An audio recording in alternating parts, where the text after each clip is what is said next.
নতুন করে মার্কিন যুক্তরাষ্ট্রের কাছে যে আহ্বান জানালো মধ্যপ্রাচ্যের মুসলিম রাষ্ট্র ইরান। ইসরায়েলের প্রধানমন্ত্রী বেনিয়ামিন নেতানিয়াহুকে অবশ্যই চলে যেতে হবে, সাবেক ইসরায়েলি প্রধানমন্ত্রীর হুঁশিয়ারি। পাকিস্তানের হামলায় যুদ্ধ বিমান হারানোর কথা অবশেষে স্বীকার করল ভারত। যুক্তরাষ্ট্র ও দখলদার ইসরায়েলকে আগ্রাসী রাষ্ট্র স্বীকৃতির দাবি জানালো ইরান। এবং সর্বশেষ থাকবে আজারবাইজান থেকে ইরানে ইসরায়েলি ড্রোন হামলা জবাব চাইল তেহরান। শুনছিলেন সংবাদ শিরোনাম, এখন বিস্তারিত। নতুন করে মার্কিন যুক্তরাষ্ট্রের কাছে যে আহ্বান জানালো মধ্যপ্রাচ্যের মুসলিম দেশ ইরান।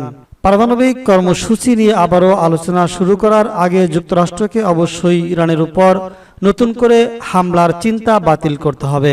দেশটির উপ পররাষ্ট্রমন্ত্রী মাজিদ তাখত রাভানচি বিবিসিকে এই কথা বলেছেন। ব্রিটিশ সংবাদ মাধ্যম বিবিসিকে দেওয়া এক সাক্ষাৎকারে তিনি বলেছেন, ট্রাম্প প্রশাসন মধ্যস্থতাকারীদের মাধ্যমে জানিয়েছে যে তারা আলোচনায় ফিরতে চায়, কিন্তু আলোচনা চলাকালে নতুন করে হামলার মতো খুবই গুরুত্বপূর্ণ প্রশ্নে যুক্তরাষ্ট্র এখনও তাদের অবস্থান পরিষ্কার করেনি। গত 13 জুন ইরানের পারমাণবিক স্থাপনায় হামলা চালায় দখলদার ইসরায়েল। এই হামলার 2 দিন পরেই ওমানের রাজধানী মাস্কটে যুক্তরাষ্ট্র এবং ইরানের মধ্যে 6ষ্ঠ দফার আলোচনায় বসার কথা ছিল, কিন্তু হামলার কারণে তা বাতিল হয়ে যায়। পরবর্তীতে ইসরায়েল ও ইরান সংঘাতে যুক্তরাষ্ট্র নিজেই সরাসরি জড়িয়ে পড়ে এবং ইরানের কয়েকটি পরমাণু স্থাপনায় বোমা হামলা করে মার্কিন বোমারু বিমান B-2। রাভানচি আরও বলেছেন, ইরান শান্তিপূর্ণ ব্যবহারের জন্য ইউরেনিয়াম সমৃদ্ধকরণের অধিকার রাখে। গোপনে ইরান পরমাণু বোমা তৈরির দিকে অগ্রসর হচ্ছে এমন অভিযোগ প্রত্যাখ্যান করেন তিনি। রাভানচি আরও বলেছেন, কোনো মাত্রায় থাকবে বা কতটা সক্ষমতা থাকবে তা নিয়ে আলোচনা হতে পারে, কিন্তু তোমার সমৃদ্ধকরণ কর্মসূচি থাকবে না, শূন্য মাত্রায় থাকবে এবং তুমি একমত না হলে তোমার উপর বোমা মারবো, এগুলো জঙ্গলের আইন। উপপররাষ্ট্রমন্ত্রী বলেন, ইরানের সাথে যুদ্ধবিরতি স্থায়ী হয় কিনা তা পরিষ্কার নয়, তবে আমরা পরিস্থিতির উপর নজর রাখছি। তিনি বলেছেন, ইরানের আরব সহযোগীরা আলোচনায় পরিবেশ তৈরির জন্য তাদের সর্বোচ্চ চেষ্টা করছে। আমরা যুদ্ধ চাই না, আমরা আলোচনা ও কূটনীতি চাই। ইসরায়েলের প্রধানমন্ত্রী বেনিয়ামিন নেতানিয়াহুকে অবশ্যই চলে যেতে হবে, সাবেক ইসরায়েলি প্রধানমন্ত্রীর হুঁশিয়ারি। ইসরায়েলের প্রধানমন্ত্রী বেনিয়ামিন নেতানিয়াহুকে পদত্যাগ করতে হবে বলে মন্তব্য করেছেন সাবেক প্রধানমন্ত্রী নাফতালি বেনেট। শনিবার 28 জুন এক টেলিভিশন সাক্ষাৎকারে তিনি এই মন্তব্য করেন। তবে দেশের সবচেয়ে দীর্ঘস্থায়ী এই নেতার সঙ্গে নির্বাচনে প্রতিদ্বন্দ্বিতা করবেন কিনা সেই বিষয়ে কিছু জানাননি তিনি। আরব নিউজের খবরে বলা হয়েছে, শনিবার ইসরায়েলের চ্যানেল 12 এ দেয়া এক সাক্ষাৎকারে সাবেক প্রধানমন্ত্রী নাফতালি বেনেট বলেছেন, 20 বছর ধরে ক্ষমতায় আছেন নেতানিয়াহু, যা অনেক বেশি সময়। এটি ঠিক নয়। ইসরায়েলি সমাজে যে বিরাজমান তৈরি হয়েছে তার জন্য নেতানিয়াহুর উপর বড় ধরনের দায় বর্তায়। তিনি আরো জানান, নেতানিয়াহুর শক্তিশালী সমর্থক রয়েছে ঠিকই, তবে একই সঙ্গে রয়েছে তীব্র বিরোধিতাও।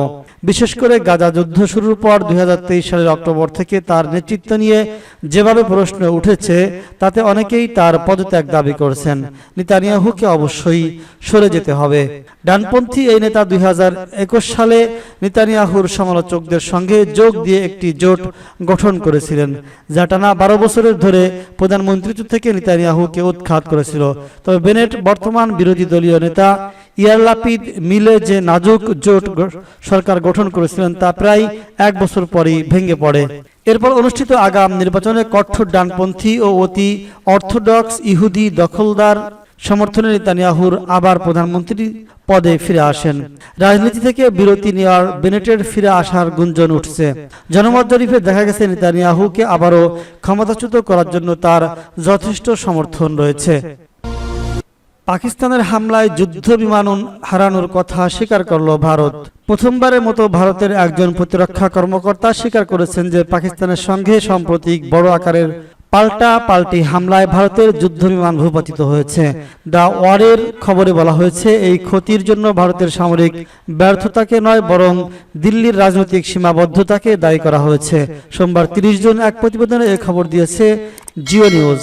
ইন্দোনেশিয়ার জাকার্তায় এক সেমিনারে বক্তব্য দিতে গিয়ে ভারতের নৌবাহিনীর ক্যাপ্টেন শিব কুমার নিশ্চিত করেন যে গত 7 মে পাকিস্তান এয়ারফোর্সের সঙ্গে দ্বিতীয় বিশ্বযুদ্ধের পর সবচেয়ে বড় আকাশ যুদ্ধে ভারতীয় জেট ভূপাতিত হয়েছে। তিনি বলেন, হ্যাঁ, আমরা কিছু বিমান হারিয়েছি। দ্য ওয়ারের বরাত দিয়ে কুমারের স্বীকারোক্তি প্রকাশ করা হয়েছে। জাকার্তায় ভারতীয় দূতাবাস থেকে দেওয়া বিবৃতিতে বলা হয়েছে, আমাদের সশস্ত্র বাহিনী রাজনৈতিক নেতৃত্বের অধীনে কাজ করে, যা আমাদের প্রতিবেশী কিছু দেশের মতো নয়। তবে কুমার সঠিক কতগুলো বিমান হারিয়েছেন তা জানাননি, শুধু বলেছেন যত বলা হচ্ছে ততটা নয়। তিনি বলেন, ভারতের বেসামরিক রাজনৈতিক এবং পাকিস্তানের সামরিক স্থাপনা টার্গেট না করার নির্দেশনা ছিল, যা পাকিস্তানের জন্য একটি অপারেশনের সুবিধা তৈরি করে। ভারতে এই বিরল স্বীকারোক্তি রাজনৈতিক আলোড়ন সৃষ্টি করেছে। তবে কুমার বলেছেন, আমি একমত নই যে আমরা এতগুলো বিমান হারিয়েছি। তিনি আরো বলেছেন, এই ক্ষতির পর আমরা আমাদের কৌশল পরিবর্তন করি এবং পাকিস্তানের সামরিক স্থাপনাগুলোকে লক্ষ্য করি। প্রথমে আমরা তাদের আকাশ প্রতিরক্ষা ব্যবস্থা দমিয়ে দেই, তারপরে সহজেই ব্রহ্মস ক্ষেপণাস্ত্র দিয়ে আমাদের আক্রমণ কার্যকর করি।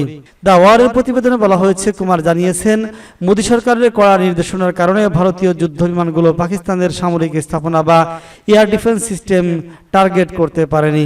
এর আগে সিঙ্গাপুর ব্লুমবার্গকে দেওয়া এক বিবৃতিতে ভারতের chief of defence staff general Anil Chauhan বলেছেন, কতগুলো বিমান হারিয়েছি সেটাই বড় বিষয় নয়, বরং কেন হারিয়েছি সেটাই আসল বিষয়। মার্কিন যুক্তরাষ্ট্র ও ইসরায়েলকে আগ্রাসী রাষ্ট্র স্বীকৃতির দাবি করল ইরান। ইরানের ভূখণ্ডে চালানো সাম্প্রতিক হামলার জেরে জাতিসংঘের দ্বারস্থ হল তেহরান। যুক্তরাষ্ট্র ও ইসরায়েলকে আগ্রাসী রাষ্ট্র হিসাবে স্বীকৃতির দাবি জানিয়েছে দেশটি। চলতি বছরের 13 জুন থেকে 24 জুন পর্যন্ত ইরানের বিভিন্ন বেসামরিক, সামরিক অবকাঠামো, হাসপাতাল, ত্রাণ কেন্দ্র, পরমাণু স্থাপনায় হামলা চালানোর ঘটনায় এই দাবি জানিয়েছে জাতিসংঘে একটি চিঠি পাঠিয়েছে ইরানের পররাষ্ট্রমন্ত্রী আব্বাস আরাগাসি। তার পাঠানো আনুষ্ঠানিক চিঠিতে বলা হয়েছে, এসব হামলা শুধু যুদ্ধনীতি লঙ্ঘন নয়, বরং জাতিসংঘ সনদের ভিত্তিমূলক এবং মানবাধিকার সনদের গুরুত্বপূর্ণ অনুচ্ছেদগুলোর সরাসরি ভাঙ্গন। তাসনিম নিউজের প্রতিবেদনে বলা হয়েছে, শনিবার জাতিসংঘ নিরাপত্তা পরিষদে একটি চিঠি লিখেছেন ইরানের পররাষ্ট্রমন্ত্রী আব্বাস আরাগাসি, যেখানে তিনি ইসরায়েল এবং যুক্তরাষ্ট্রকে সাম্প্রতিক আগ্রাসনের জন্য দায়ী করে তাদের বিরুদ্ধে ব্যবস্থা নেওয়ার আহ্বান জানিয়েছেন। চিঠিতে তিনি উল্লেখ করেছেন, 13 জুন থেকে 24 জুন পর্যন্ত ইসরায়েল ইরানের বিরুদ্ধে একের পর এক হামলা চালিয়েছে, যা স্পষ্টভাবে জাতিসংঘ সনদের 2-4 ধারা লঙ্ঘন করে। এই হামলায় আবাসিক এলাকা, নিরীহ নাগরিক, হাসপাতাল, ত্রাণ কেন্দ্র সহ বিভিন্ন গুরুত্বপূর্ণ অবকাঠামো ধ্বংস হয়েছে। এছাড়া ইরানের কুম, আরাক, ফোর্দো ও নাতানজ ইস্পাহানের পারমাণবিক কেন্দ্রগুলোতেও আঘাত করা হয়েছে, যা জাতিসংঘ সনদ, পারমাণবিক অস্ত্র নিরস্ত্রীকরণ চুক্তি বা আন্তর্জাতিক পরমাণু শক্তি সংস্থার বিধিনিষেধের স্পষ্ট লঙ্ঘন। এদিকে আন্তর্জাতিক পরমাণু শক্তি সংস্থার IAEAর মহাপরিচালক রাফায়েল গ্রোসি বলেছেন, যুক্তরাষ্ট্র ও ইসরায়েলের হামলায় বেশ কয়েকটি পরমাণু স্থাপনা ক্ষতিগ্রস্ত হওয়া সত্ত্বেও ইরান সম্ভবত কয়েক মাসের মধ্যেই ইউরেনিয়াম সমৃদ্ধ উৎপাদন আবার শুরু করতে পারবে। তবে আরাগাসি জানিয়েছেন, যুক্তরাষ্ট্র ও ইসরায়েলের হামলায় পারমাণবিক স্থাপনায় গুরুতর ক্ষতি হয়েছে, যদিও বিস্তারিত কিছু জানাননি তিনি। অন্যদিকে মার্কিন প্রেসিডেন্ট ডোনাল্ড ট্রাম্প জোর দিয়ে বলেছেন, ইরানের পারমাণবিক কর্মসূচি কয়েক দশক পিছিয়ে গিয়েছে। প্রতিবেশী আজারবাইজানের আকাশ ব্যবহার করে ইসরায়েলি ড্রোন ও ক্ষেপণাস্ত্র হামলার জবাবে যা বলছে ইরান। দখলদার ইসরায়েলের সঙ্গে যুদ্ধ চলার সময় আজারবাইজান থেকে ইরানে উড়ে এসেছিল ইসরায়েলি ড্রোন। ইরানের গোয়েন্দারা এমন স্পর্শকাতর তথ্য জানানোর পর আজারি প্রেসিডেন্ট ইলহাম আলিয়েভের সঙ্গে ফোনে কথা বলেছেন ইরানি প্রেসিডেন্ট মাসুদ পেজশকিয়ান। তিনি এ ব্যাপারে জবাব চেয়ে আজারবাইজানকে বিষয়টি তদন্তের আহ্বান জানিয়েছেন।